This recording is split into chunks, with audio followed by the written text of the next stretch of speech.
नमस्ते, प्रणाम, राधे राधे। कैसे हो आप लोग? उम्मीद है अच्छे ही होंगे। स्वागत है आपका हमारे इस एक और नए वीडियो में। तो आपसे एक रिक्वेस्ट है, अगर आपने अभी तक हमारे चैनल को सब्सक्राइब नहीं किया है तो प्लीज़ हमारे चैनल को सब्सक्राइब कर लीजिए और बेल आइकन को भी प्रेस कर लीजिए।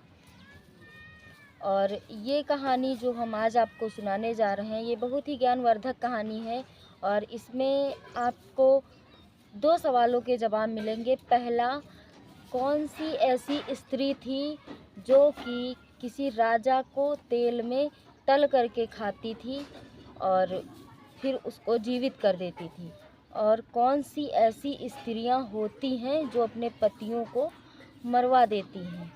तो आइए इस कहानी में जानते हैं, और कहानी में आप लास्ट तक ज़रूर बने रहिए, क्योंकि आपको पता है हर कहानी का जो निचोड़ होता है वो लास्ट में ही निकलता है।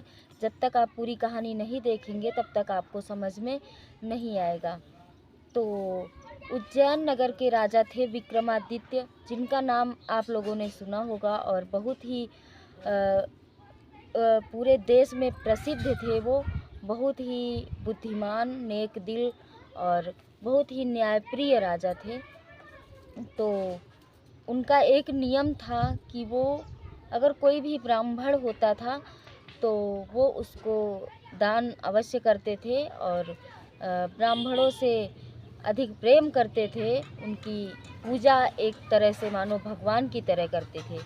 तो उसी राज्य में उनके राजा विक्रमादित्य के राज्य में एक ब्राह्मण थे, जो कि उनका नाम तो था कि वो राजा के यहाँ नौकरी करते थे, लेकिन उनको नौकरी की तनख्वाह जो है वो अपने घर पे बैठे बैठे ही मिलती थी। उन्हें कभी भी नौकरी पे नहीं जाना पड़ता था।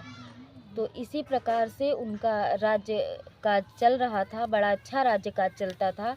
और वो जो पंडित जी थे उनका भी घर बहुत आराम से चल रहा था। ना उनको कोई कार्य करना पड़ता था ना कुछ, और उनको तनख्वाह जो है वो मिलती रहती थी। तो बहुत दिन हो गए इसी तरह उनको तनख्वाह मिलते मिलते। तो ब्राह्मण देवता जो थे उन्होंने एक बार सोचा कि ये तो मैं अच्छा नहीं कर रहा हूँ, मैं कोई कार्य भी नहीं करता हूँ और राजा से धन लेकर के उससे मैं अपना पेट पालन कर रहा हूँ, आराम से अपना जीवन निर्वाह कर रहा हूँ। तो ये चीज़ गलत है, किसी के धन पर हमको नहीं पलना चाहिए और अपने आप से कुछ ना कुछ कर्म करने के बाद धन कमाकर उसी को अपने कार्य में लगाना चाहिए। और जो ये व्यर्थ का धन होता है, जो फ्री का धन होता है, इसका जो परिणाम है लास्ट में, अंत में इसका परिणाम जो है वो बुरा ही निकलता है। किसी का धन व्यर्थ में नहीं खाना चाहिए। ये सोच करके जो पंडित जी थे वो राजा जी के पास पहुँचे, अपने राजा विक्रमादित्य के पास, और कहने लगे कि महाराज, आज तक आपने मुझे बहुत सारा धन दे दिया है जिससे हम अपना घर गृहस्थी चला रहे थे, लेकिन ये हमारे ऊपर जो आप एहसान कर रहे हो इसका ऋण हम किस तरह चुका सकते हैं। इससे तो हम कभी उड़े ही नहीं होंगे और आपके एहसानों के नीचे दबे रहेंगे। तो ये मुझे अंदर अंदर खाया जा रही है ये बात। इसलिए महाराज, मैं आपका धन अब तभी लूँगा जब आप मुझसे कोई कार्य करवाएंगे, अन्यथा मैं आज से आपका धन नहीं लूँगा। तो जो विक्रमादित्य थे उन्होंने कहा, ब्राह्मण देवता जी, मेरा तो एक प्रण है कि मैं ब्राह्मणों से कोई कार्य नहीं करवाता, तो भला मैं आपसे कार्य करवा करके मैं पाप का भागी कैसे बन सकता हूँ। आप जो धन ले जा रहे हो आप ले जाइए, मैं आपका राजा हूँ, आप हमारी प्रजा हो, आपका पेट पालन करना मेरा कर्तव्य है।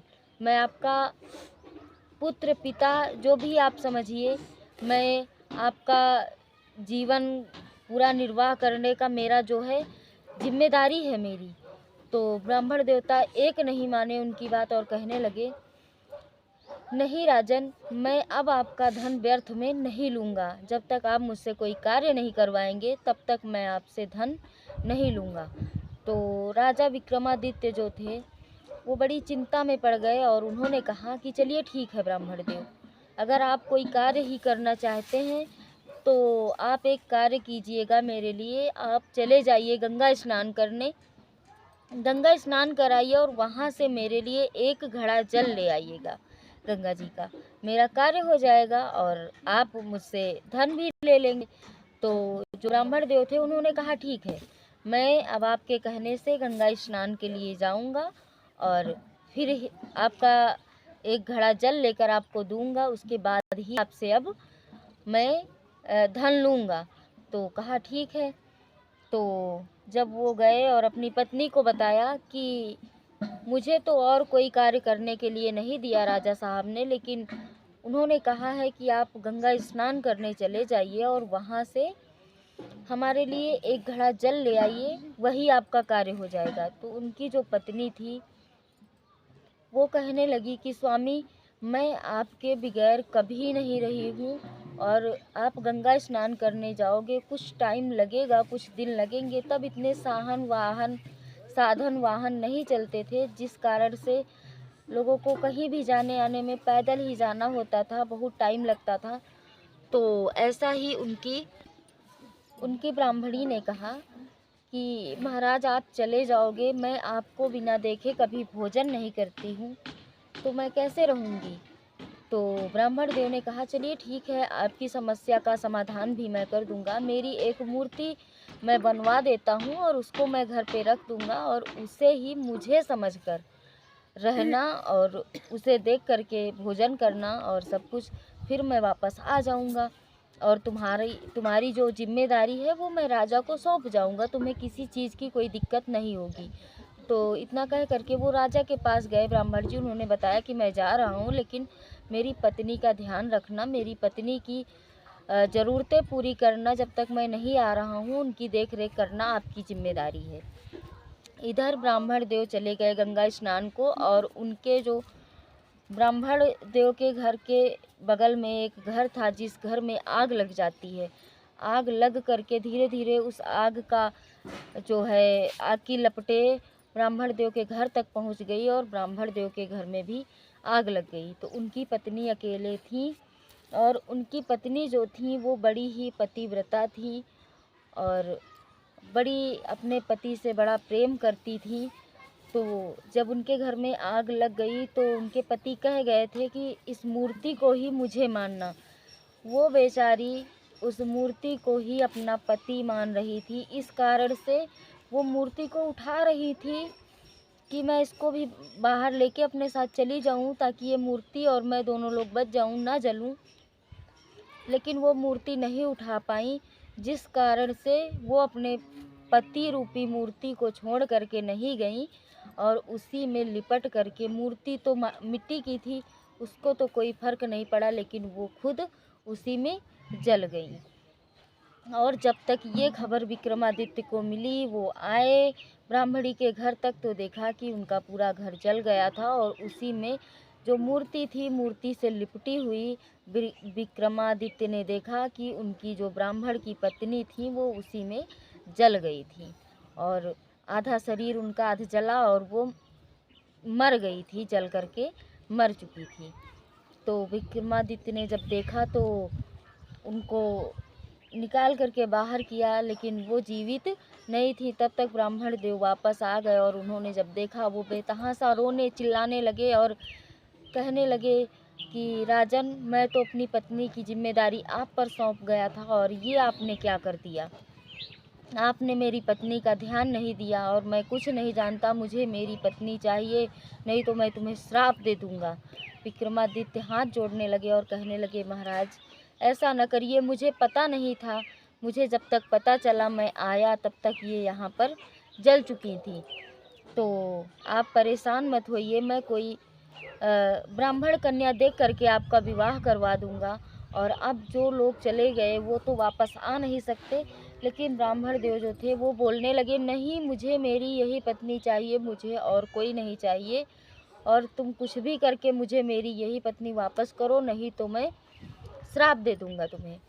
इतना सुन करके विक्रमादित्य जो है घबरा जाते हैं और ब्राह्मण देव के हाथ जोड़ने लगते, कहते हैं महाराज ठीक है, कोई बात नहीं, आप अपने पत्नी के शरीर को तेल में डाल दीजिए, तेल में शरीर खराब नहीं होता है।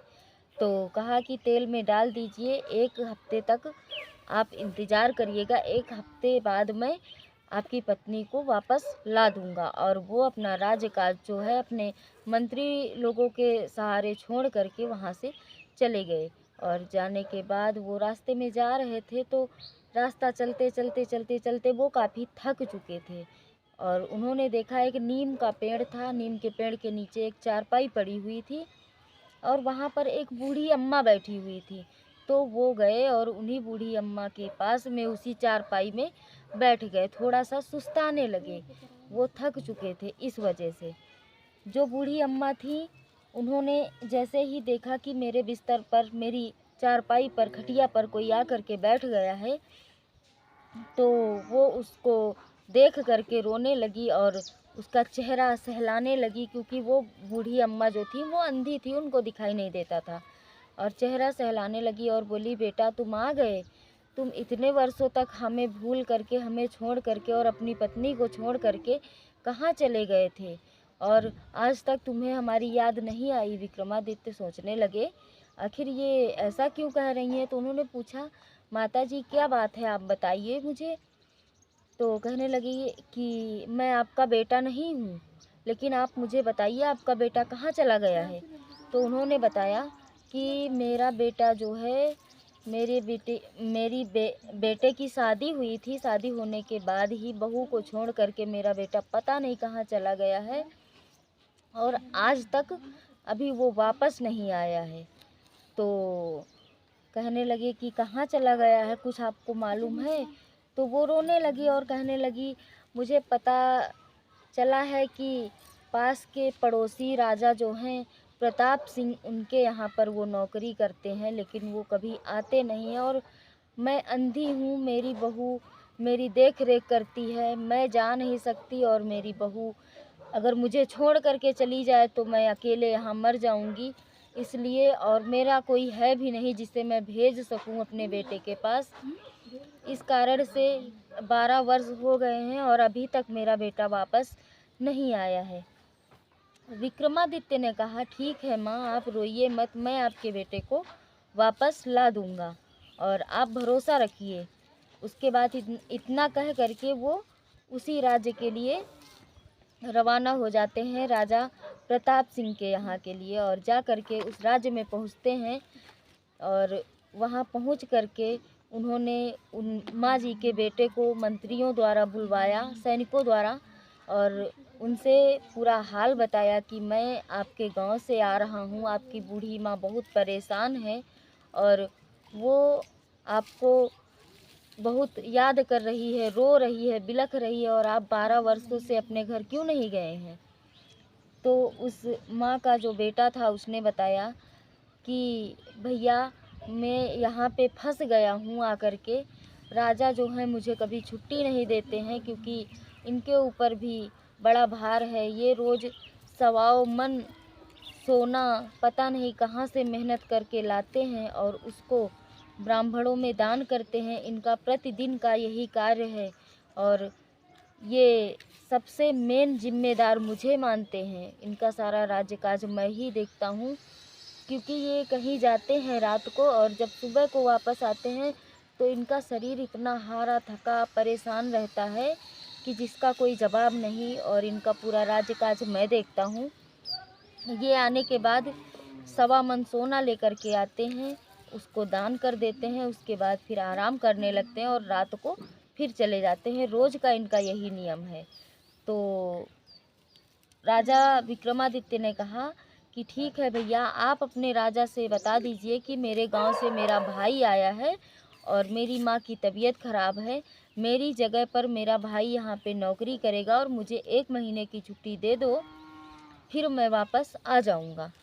तो उन्होंने कहा ठीक है, और वो गए और राजा प्रताप सिंह के पास पहुँचे और उनसे बताया कि मेरा भाई आया है गांव से और मेरे जगह पर वो 1 महीने नौकरी करेगा, 1 महीने की मुझे छुट्टी दे दीजिए, फिर मैं वापस आ जाऊंगा। राजा ने कहा चलिए ठीक है, चले जाइए और 1 महीने बाद वापस आ जाना। तो उसने कहा ठीक है।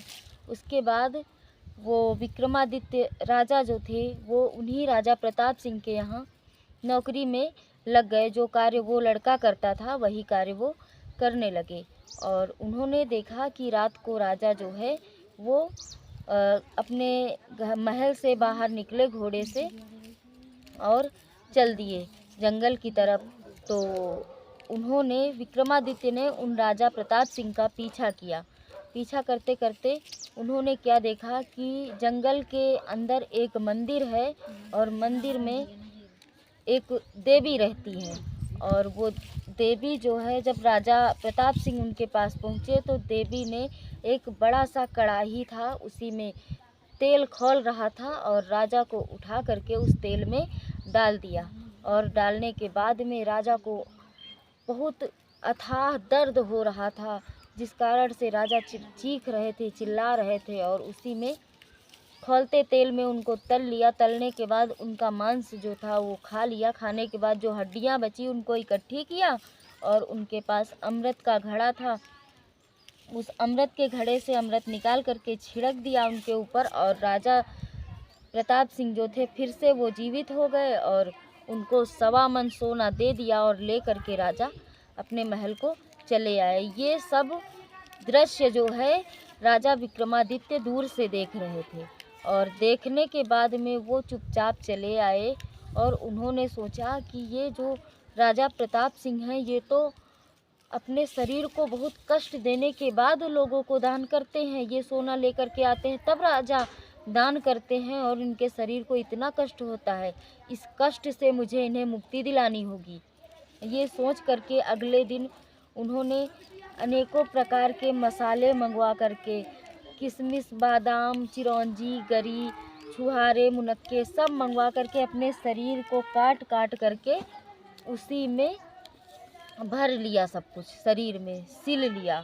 सिलने के बाद में राजा को अपने विक्रमादित्य जो थे उनके पास जो है जिन्न थे, उन्होंने अपने जिन्न को बुलाया। जिन्न को बुलाने के बाद राजा प्रताप सिंह की पहरेदारी में लगा दिया और कहा कि ये जब तक मैं वापस ना आऊँ ये जगने नहीं चाहिए, इनकी नींद बराबर चलनी चाहिए, इनको सोते ही रखना। जिन्न ने कहा ठीक है। उसके बाद में वो जो राजा विक्रमादित्य थे उन्होंने राजा का वेश बना करके तुरंत उसी मंदिर की सीध लगा ली रात को और जा करके उन्हीं देवी माँ के मंदिर में पहुँचे। और देवी माँ ने उठा करके विक्रमादित्य को, राजा को उसी खौलते हुए तेल में डाल दिया। और डालने के बाद में उनको तलने के बाद में उनसे और ज़्यादा खुशबू आ रही थी, क्योंकि अनेकों प्रकार के मसाले उनके शरीर में भरे हुए थे। और उस स्वादिष्ट मांस को खाया देवी माँ ने। खाने के बाद में वो उस दिन इतनी प्रसन्न हो गई। प्रसन्न होने के बाद में उन्होंने कहा कि आज तो मैं इतना स्वादिष्ट मांस मैंने खा लिया है जितना मैंने जीवन में कभी नहीं खाया है। राजा ने आज ऐसा क्या कर दिया। राजा की हड्डियों को इकट्ठा किया, अमृत छिड़क करके उनको जीवित किया और कहा कि हे राजन, मैं तुमसे बहुत प्रसन्न हूँ। आज तुम जो चाहो वो 3 वरदान मुझसे मांग सकते हो। राजा ने कहा ठीक है, आप मुझे 3 वरदान देने के लिए कह रही हो, लेकिन पहले मुझसे आप तिरवाचा भरिए कि आप अपने वचन से मुकरेंगी तो नहीं, आप अपने वचन से मुंह तो नहीं फेर लेंगी। तो जो देवी माँ थी उन्होंने कहा नहीं, मैं ऐसा बिल्कुल नहीं करूँगी। तो उन्होंने कहा मुझे पहला वचन ये चाहिए, मुझे पहले वचन में, पहले वरदान में मुझे आपका जो अमृत का कलश है वो चाहिए। तो देवी माँ ने कहा ठीक है, ले लीजिए। अमृत का कलश दे दिया। और जब दूसरा वचन आया तो उन्होंने कहा कि दूसरे वचन में मुझे आप अपनी झांझर दे दीजिए, जिस झांझर से सोना उत्पन्न होता था। जितना मन हो उतना सोना उस झांझर से उत्पन्न कर सकते थे। तो उन्होंने कहा ठीक है, झांझर ले लीजिए। और उन्होंने सोचा, विक्रमादित्य ने, अगर ये देवी यहाँ रही तो राजा प्रताप सिंह यहाँ आएंगे ज़रूर और उन्हें ये खा जाएंगी। और अब इनके पास अमृत का कलश भी नहीं है जिससे कि ये जीवित कर दें। इस वजह से उन्होंने सोच समझकर तीसरा वरदान उनसे मांगा कि तीसरा वरदान मैं ये मांगता हूँ कि आप हमेशा हमेशा के लिए ये मंदिर, ये स्थान छोड़ करके यहाँ से बहुत दूर चली जाइए और फिर वापस कभी मत आना। माता जी ने उनको ये वरदान भी दे दिया और देने के बाद वो हमेशा हमेशा के लिए वो स्थान छोड़ करके चली गई। और वहाँ से जब वापस विक्रमादित्य आए हैं राजा प्रताप सिंह के महल में, तो अपने जिन्न को वापस भेज दिया। और प्रताप सिंह जब नींद से जगे तो वो फ़ौरन वहाँ से उठ करके भागे। और जब वहाँ जा कर के देखा उस मंदिर में, तो ना तो वहाँ पर वो देवी माँ है, ना उनकी जो कढ़ाई तेल से भरी हुई खौलती हुई रहती थी वो भी नहीं है। निराश होकर के वो वहाँ से वापस चले आए। उन्होंने मन में सोचा कि आज मुझसे कोई बहुत बड़ी गलती हो गई, जिस कारण से देवी माँ मुझसे रूठ गई हैं, और कल से मैं भला गरीबों को, ब्राह्मणों को क्या दान करूँगा। मैं उन्हीं से सोना ला करके दान करता था, और कल से मेरी और मेरे राज्य की बहुत बदनामी होगी कि आज तक राजा प्रताप सिंह बहुत दानी बनते थे, और आज के बाद इनको क्या हो गया, क्या इनके खजाने ख़त्म हो गए हैं जो आज से इन्होंने दान करना बंद कर दिया है। ऐसा सोच करके प्रताप सिंह आ करके बिस्तर में लेट जाते हैं। ऐसा देख करके विक्रमादित्य जो थे उनके पास गए और बोले, महाराज आपकी उदासी का कारण क्या है, आप आज बहुत चिंतित लग रहे हो।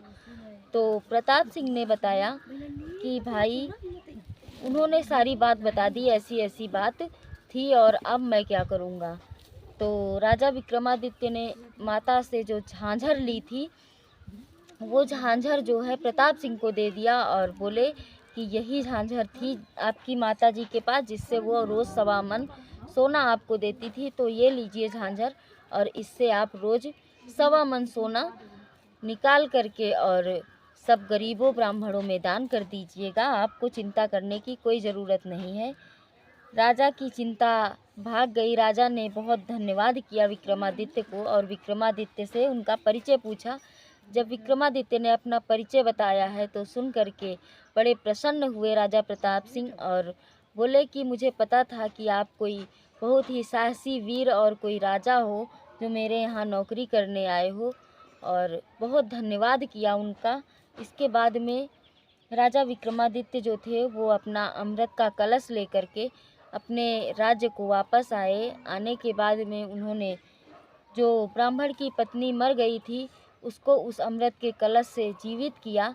जीवित करने के बाद में जैसे ही अमृत की बूंद की छींटे उसकी पत्नी पर पड़ी ब्राह्मण की, वो बिल्कुल नौजवान, बहुत ही खूबसूरत, बिल्कुल उसकी काया पलट हो गई, बहुत सुंदर कन्या बन गई, वो बहुत सुंदर औरत बन गई।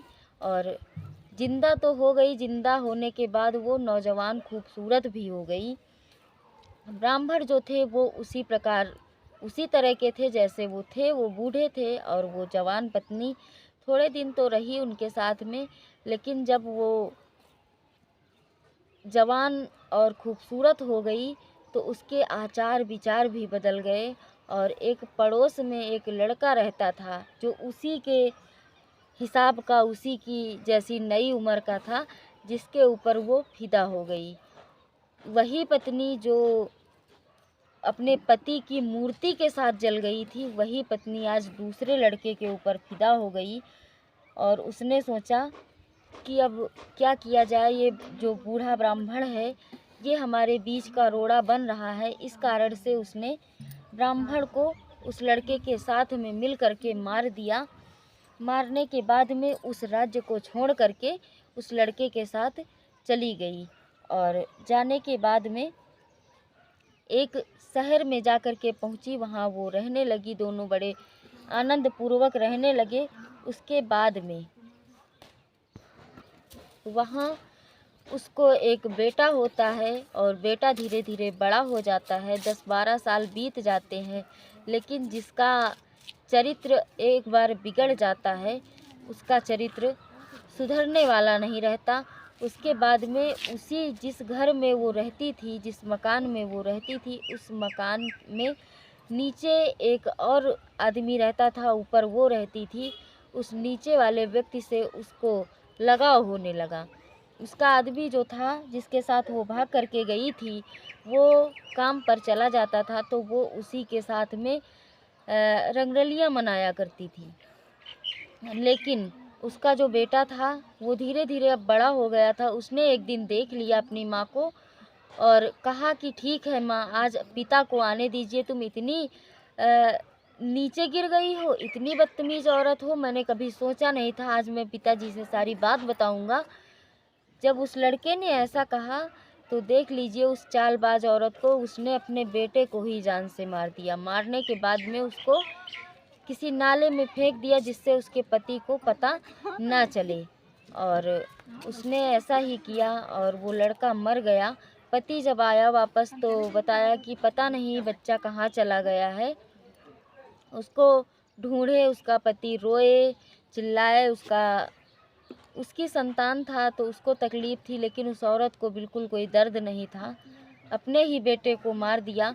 उसके बाद में उसका जो है उस नीचे वाले व्यक्ति से प्रेम ज़्यादा बन गया, जिस कारण से उसने सोचा कि अब इसको रास्ते से हटा देती हूँ, जिसके साथ वो भाग करके आई थी।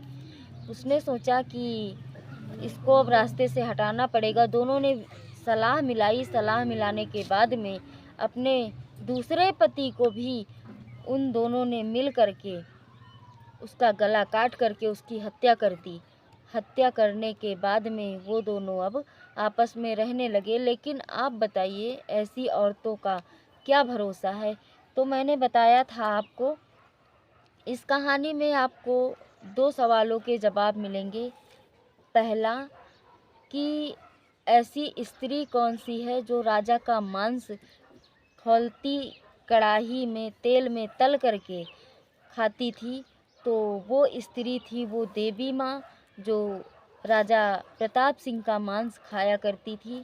और ऐसी पत्नी कौन सी होती हैं जो कि अपने पति को भी मरवा सकती हैं, मरवा देती हैं। तो वो ऐसी ब्राह्मणी जो एक दिन इतनी पतिव्रता थी, जो अपने पति के लिए उस पति की मूर्ति में लिपट करके जल करके मर गई थी।